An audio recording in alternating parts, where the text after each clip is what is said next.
the things that we are fighting for as black folks, like Brother Seal said, are equal rights.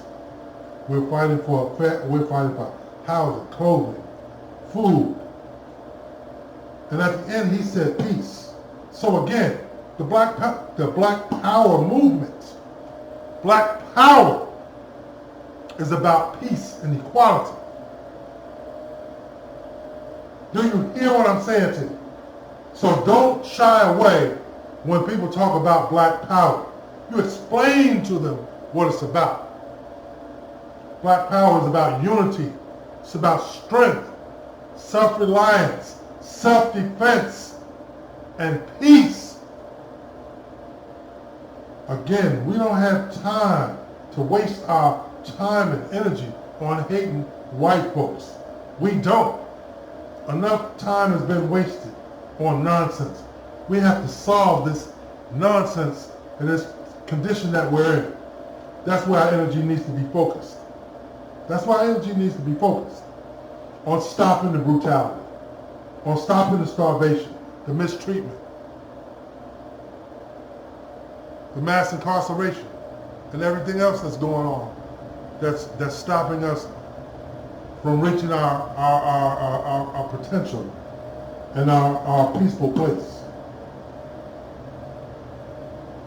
You know, I always harken back to the Black Panther Party because there's always misinformation about the Black Panther Party. There's always negative press from mainstream media about the Black Panther Party. Now, the Black Panther Party was born out of necessity. It started as a black political movement here in Alabama and blossomed into something else. Now, I just want to acknowledge that the black church foundation of black culture. You know, many of us got educated there. Many of us find community there. Some of us were nourished and nursed our talents for singing, writing, and management there. And the black church was the biggest supporter of the Black Panther Party. It was the black church. It was the black church that financed the food programs. It was the black church that financed the Black Panthers social programs. It was the black church. So, you know, this is why we expect our churches to have political programs. And you have to ask yourself, if your church doesn't, why don't they? Where have our churches gone? I'm hard on the churches because that traditionally has been our power base. And I want to say this to everyone listening under my voice. I am not knocking all the churches or all of our clergy or all of our spiritual community or our faith community. I am talking to those that have fallen down on the job. Because there are a lot of activist clergy members. There are a lot of clergy members that are out here in these streets fighting for social justice. There are a lot of our clergy that are out here fighting for social justice. But there are so many of them that are not. The Black Panthers, SNCC was introduced through the black church to our communities under the threat of Klan reprisal, under the threat of the churches being bombed. The churches have always been our place to strategize, our place to get our education, to be socially aware. Our churches, on a whole, are becoming tools of this white supremacist place that we live in. Because I will say this, people that are in need, people that are hurting, will always turn to a higher power. I don't care what the faith is. People only go to God in their darkest hour. So it's the duty of our faith community to help uplift those people. It is part of the church's duty to fight for social justice. Not to just collect tithes on Sunday and disappear. Not for the preacher or the imam or the priest or whatever holy or whatever figure is over that place to buy new cars and new homes and build their mega churches while their congregants starve, while their congregants are being beat in the streets. It is the duty of the black church to be that beacon on the hill. It is the duty of that church, and I say church and I mean any religious edifice, to be the leader in that community. Not to just collect tithes and to jump and shout and scream and not do anything to uplift that community. This is why we are falling down.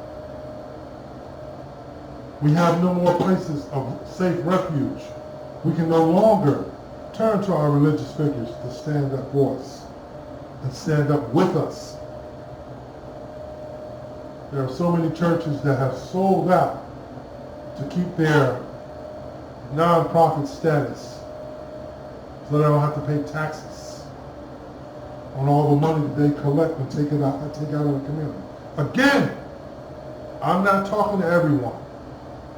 I'm not talking to everyone, because there are so many churches that are out here that don't get the light of day, that are fighting for social programs, that have after-school programs, that have nurseries, that have educational programs going on, that feed our community. But there's so those that are doing, my hat goes off to you, and we have to keep supporting those. But if you belong to a church that is not politically active, that doesn't stand for social justice, that you can't go to in your time of need, that does not stand up for your community, what are you doing there? Why do you continue? It is to give them your money. It is no different than that same preacher preaching against you playing the lottery. You just putting your money out there doing evil. Well, if you're giving your money to that church, to that synagogue, to that mosque, to that temple, and they're not doing anything for your community, what's the difference? Taking money from the black community is taking money from the black community. There's so much that can be done. We have to go back to when our churches were strong and they were places for people to seek safe haven and refuge, to seek direction on how to fight injustice. There's a reason that they have these councils, these Baptist councils and these different denominations, because there's strength in numbers. If like Dr. King belonged to, I believe it was the Southern Baptist Council, there are different councils, and there's strength in them. If you use it. I don't care what your denomination is, but there is strength and there's respectability with our faith community. But they have to do what they have to do. We can no longer afford to just give money to anyone, whether they look like us or not, if they are not helping our community. If they are not investing in our young people, if they are not investing and protecting our elderly, we have no business in supporting them. No longer can we afford to continue to give these prosperity preachers our money, and they're the only ones that prosper. I know I'm going to step on some toes, but so what? The truth is the truth. 7 days a week and twice on Sunday. We have enough to fight against outside our community. We don't need to have these fights inside our community. Theft of our money, theft of our resources, theft of our very essence and being has to stop from all corners. We're in this fight together. We are in this fight together. And again, like I said, our churches, our synagogues, our mosques, our temples, our people look to those edifices and those clergy members for strength and guidance. You have the ear of the community. You have the trust of the community, whether you've earned it or not. And to not service that community is a sin before God. And we can no longer allow that. We have to support our churches that support our communities. Our churches have to support our communities and our people. We have to stand up together as a community. As a community. And help educate these children. To help support these single parents, mothers and fathers. We have to support our children as they venture off and want to go to these places of higher learning. And if these churches and these places of worship are not helping out, then we don't need to help them. This is a fight that we all have to fight together. And we have to set aside our differences, our individual needs and our individual wants, and work together as a collective. Love thy neighbor as you love yourself is a tenet of Christianity. Love thy neighbor as I love thyself. So, again, that means we have to work together. And I'm speaking basically from this point of view because where I am is predominantly, or we call it the Bible Belt. I'm down in the Bible Belt. So I'm predominantly speaking to about churches because that is what is predominantly here. But I'm speaking to everyone. I don't care what religion you subscribe to. You know what the tenets are of your religion or of your religious belief. And that is to take care of those that are less fortunate. That's to love one another. Not to get rich off of your neighbor and skedaddle. We have to uplift one another. We have to support one another. If we have the same way the community looks out for the church is supposed to look out for the community. We have to work hand in hand. We have mothers, single parents, single mothers, single fathers that can't afford daycare. And I see that there are many churches that have taken on a role and started daycares in some of these churches, which is very commendable. Affordable daycare, because daycare is out of control. I see churches that have Alcoholics Anonymous programs and other programs for people to rehabilitate themselves. My hat goes off to those churches because that's what you're supposed to do. Help the community.